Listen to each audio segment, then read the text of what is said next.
Hola, buenas tardes, mi nombre es Guadalupe Abigail y el tema es glándulas epiteliales. Para comenzar vamos a definir qué es una glándula. Una glándula es una especialización del tejido epitelial, el cual tiene como función secretar sustancias químicas. Puede ser unicelular o pluricelular. Las glándulas tienen varias clasificaciones, las cuales vamos a ir desarrollando a lo largo del video. La primera clasificación es en función del destino de secreción. Entonces tenemos tres: glándulas exocrinas, endocrinas y mixta. Las exocrinas son aquellas que secretan sus sustancias por medio de un conducto y son liberadas en el tejido epitelial. Entonces aquí podemos ver las glándulas y los puntitos verdes son sustancias, entonces estas van viajando a la superficie del tejido epitelial. Las siguientes son glándulas endocrinas. Estas glándulas secretan sus sustancias directamente en el torrente sanguíneo y las mixtas pues hacen ambas funciones. Un ejemplo de ala mixta es el páncreas. Bueno, la siguiente clasificación es en función del lugar de acción de la secreción. Tenemos tres: autócrinas, paracrinas y endocrinas. Bueno, la autocrina, como su nombre lo dice, la célula, la hormona que libere va a hacer acción en ella misma. ¿Cómo? Pues por medio de receptores que tienen todas las células. La siguiente es la parácrina. La parácrina es cuando libere la hormona, va a hacer función, pero solamente en células vecinas. Y la endocrina, pues es lo que habíamos visto ya anteriormente, que la hormona se libera directamente en el torrente sanguíneo. Bueno, la siguiente clasificación es en función al mecanismo de secreción.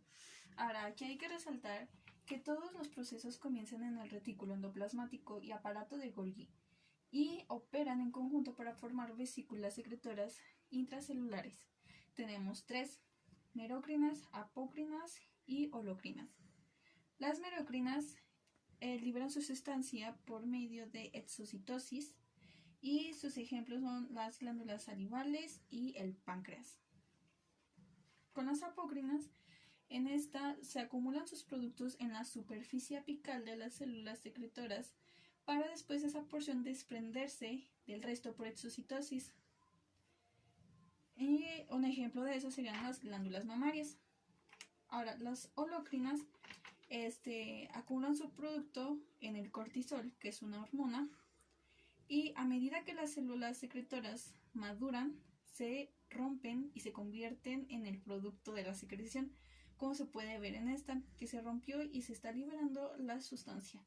Y debajo de ella ya está como creciendo la nueva célula para reemplazarla.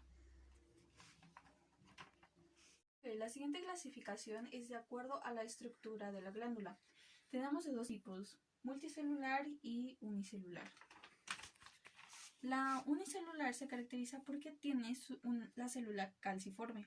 Esta ayuda a formar moco y el moco se deposita en la superficie epitelial. Algunos ejemplos de la glándula unicelular se encuentran en el aparato respiratorio, como son en la tráquea, bronquios y bronquiolos. Aquí tenemos un dibujo de la célula calciforme. Vamos con las glándulas multicelulares. Algunos ejemplos son las glándulas sudoríparas, sebáceas y salivales. Estas se clasifican de acuerdo a si tienen ramificación y a la forma de las porciones secretoras. Si sí tienen ramificación, se le llama compuestas, y si no la tienen, son simples. Ahora, de acuerdo con la forma, si tienen forma tubular, se les llaman glándulas tubulares. Y aquí tenemos algunos ejemplos. Está la recta, la contorneada, la glomerular y la glomerular. Ahora, si tiene forma redondeada, se le llamará glándula acinaris o alveolas. Y si tienen tubuloacinares, pues tienen ambas formas. Tenemos más ejemplos.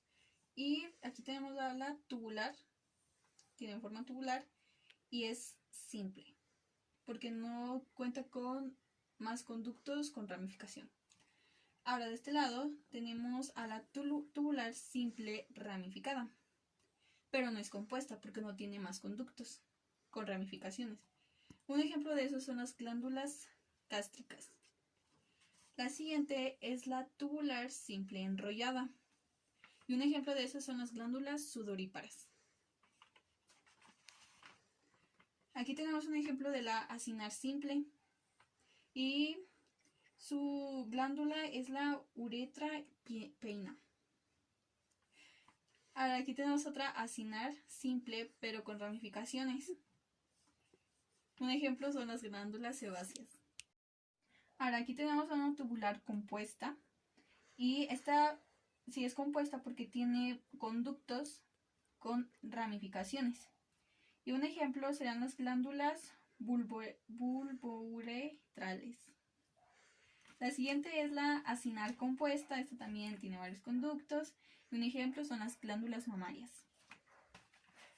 Ahora está la tubulacionar compuesta. Y un ejemplo son las glándulas acinares del páncreas. Clasificaciones en función al tipo de secreción. Existen tres: cerosas, mucosa y mixta. En la cerosa tenemos que producen una sustancia acuosa rica en proteínas que lubrica y reduce la fricción en distintos tejidos. Produce ácido clorhídrico y factor intrínseco.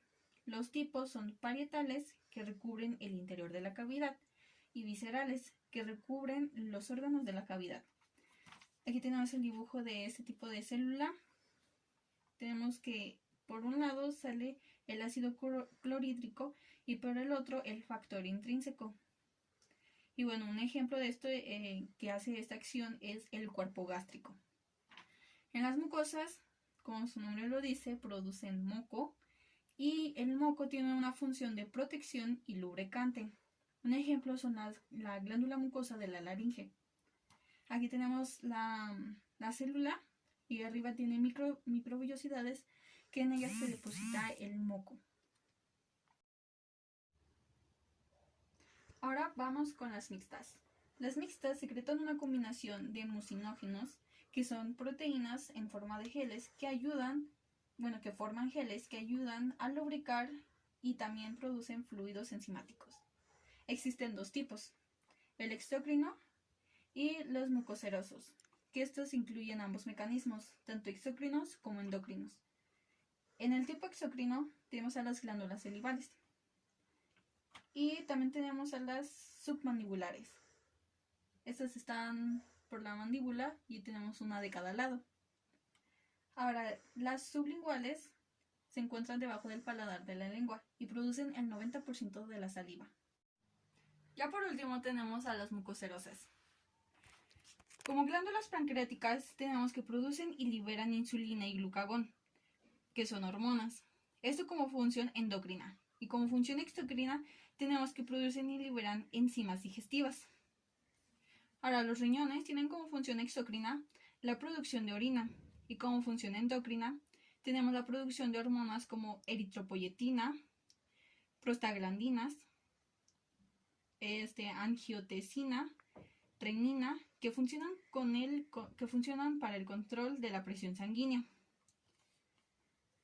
En los testículos y ovarios tenemos como función exocrina que los ovarios producen células sexuales, las cuales son los óvulos, y los testículos producen células sexuales masculinas llamadas espermatozoides.